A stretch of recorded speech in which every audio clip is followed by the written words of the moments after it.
Bharat, Britain మధ్య స్వేచ్ఛ వాణిజ్య ఒప్పందం, ఫ్రీ ట్రేడ్ అగ్రిమెంట్. అంటే ఇప్పుడు ఇవాళ వచ్చిన ఈ వార్తలు ఏవైతే ఉన్నాయో కేవలం ఇది వార్తాపత్రికల్లో అంతవరకే పాజిటివ్ న్యూస్. అంతేగాని ఇన్వెస్ట్మెంట్స్ చేసుకోవడానికి ఒక రిటైల్ ఇన్వెస్టర్ పాయింట్ ఆఫ్ వ్యూలో, ఒక మార్కెట్ పాయింట్ ఆఫ్ వ్యూలో దీనివల్ల మార్కెట్లకు ఒరిగేదేం లేదు, ఇన్వెస్టర్స్ కి ఏం జరగదు. ఎందుకు? మన జీడిపిలో ఎంత కాంట్రిబ్యూట్ చేస్తుంది అది? 0.06%. ఓకే, ఇక్కడ మనకి అడ్వాంటేజ్ జరుగుతుందని అనుకుంటే అక్కడి నుంచి వచ్చేటువంటి గూడ్స్ ఇంకా పెరుగుతుంది కౌంట్. వాళ్ళకి 0.13%, అంటే మనకంటే ఎక్కువ పర్సెంటేజ్ వాళ్ళకు ఉంది.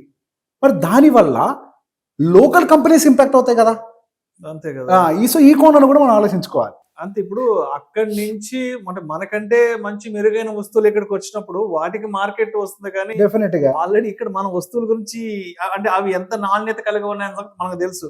బట్ ఆబ్వియస్ గా బయట కంట్రీస్ నుంచి వస్తున్నాయంటే అందరి అట్రాక్షన్ దాని మీదగా పోతుంది. ఇప్పుడు సింపుల్ గా ఇంకో మాట అనుకుందాం. ఫర్ ఎగ్జాంపుల్ ఇప్పుడు ₹1,00,00,000 ప్రీమియం లగ్జరీ కార్ ఉంది, దాని మీద ట్యాక్సెస్ బాగా తగ్గించారు. ఫర్ ఎగ్జాంపుల్ దాని మీద ట్యాక్స్ ₹100 ఉంది, దాన్ని ₹20 కట్ డౌన్ చేశారు అనుకోండి. కారు ప్రైస్ ₹50, దాన్ని ₹100 అమ్ముతున్నారు. కానీ ఇప్పుడు ₹30 ట్యాక్స్ దాంట్లో, అంటే ఆల్మోస్ట్ వాళ్ళు 80% ట్యాక్స్ తగ్గించారు కాబట్టి అది మన దగ్గరకు వచ్చేది ఇప్పుడు ఎంత? ₹60కే. ఎన్ని కార్లకు పోటీ పడుతుంది అది?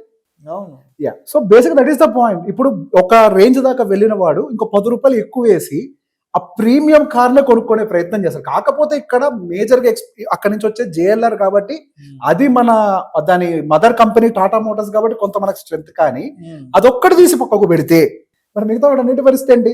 దాదాపుగా 64% ఆఫ్ ఇండియన్ ఎక్స్పోర్ట్స్ కి మన వాళ్ళు ట్రేడ్ డీల్ చేసుకున్నారు. వాళ్ళకి యూకేకి గెయిన్స్ రాబోతున్నాయి దీనివల్ల. సో బేసిక్ గా అక్కడ మనకి జరిగే దానికంటే కూడా వాళ్ళకి జరిగేటువంటి అడ్వాంటేజ్ ఎక్కువగా ఉంది.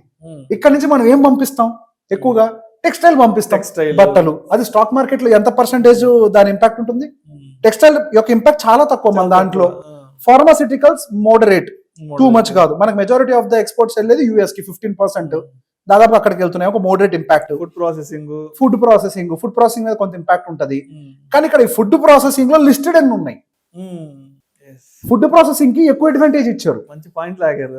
అది మన దగ్గర లిస్టెడ్ లేవు. That is the biggest problem. Yes, there are jewelleries and gems, అవన్నీ ఉన్నాయి. నిజంగా మార్కెట్ ని మూవ్ చేసే కెపాసిటీ ఉన్న న్యూస్ అది కాదు. ఎగ్జాక్ట్లీ అది జస్ట్ ఏదో అంటే ఒక హెడ్లైన్ అది.